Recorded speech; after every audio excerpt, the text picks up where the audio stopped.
That's for me precisely the least interesting part of 68. That's the 68 which was perfectly integrated into today's ideology, self-expression and so on. So if you want to draw the line, one line from 68, it is what for me, as an old-fashioned guy who likes erotics but with love, is the nightmare.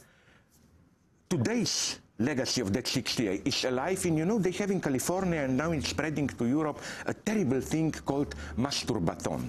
People gather, you masturbate publicly, you are not allowed to touch the other, and of course each one has to pay some money which goes to politically correct causes and so on, and the idea is it's like self-expression, you are alone but in a crowd. This is what I don't like. But there is another 68 about which people don't want to talk. That crucial moment, I remember it, when something incredibly happened. Students, thousands of them demonstrating, establishing a link with workers.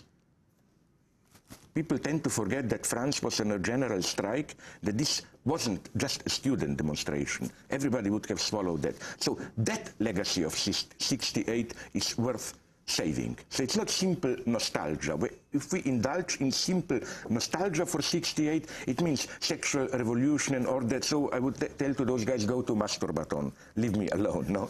What 68 was a dream and it failed. A dream of the possibility of these student protests reaching a wider audience. Of course, the game is over. My dream is not, let's do it today in that way. Unfortunately, I don't believe there will be a working class movement which will join with students. But there are still domains today where, what?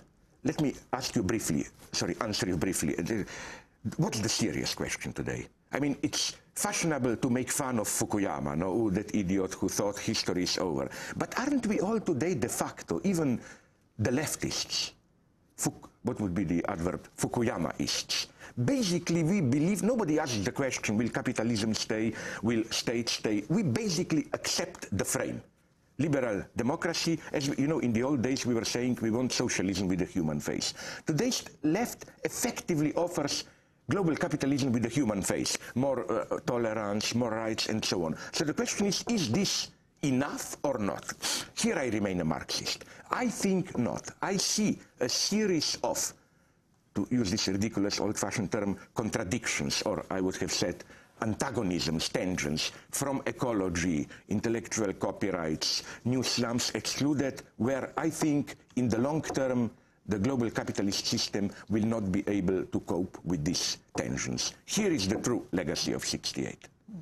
And now we're in 2008, and right here in this country, in the midst of this presidential race. I don't know how long you've been in the United States right now, but you are... Talk of the world. This may amuse you. It's correct. When I was asked by an academic journal to say if I were to hold the power for one day as president, and I would have kind of absolute power to introduce a law, what law that would have been? My immediate answer was, not as some humanists suggested, since the United States at least think they are a global empire, so let every adult in the world be allowed to vote. My advice would be the opposite one. Let's everybody in the world, except US citizens, be allowed to vote and elect the American government. I think it would have been much better for you even. Because we all are outside the United States would project our desires into how you should be. I think it would have been better. So that only non-Americans vote for. I know this is a nightmare from Pat Buchanan or somebody like that. And who do you think would win? I think there would have been like left of Barack, if I may put it this way, no? It would have been probably, no? But going seriously, no, of course, my God, it's stupid to say for Barack and so on. But I see a tragedy here because, like, let's say he wins. What will he do? The tragedy of today's left is what? It's always the same story. Lula in Brazil, Mandela even. The good guy wins, we are enthusiastic, then you have around 2 years usually period of grace, and then you have really to decide. Do you play with global capitalism or you want to mess with it? With this, I'm not saying it doesn't matter.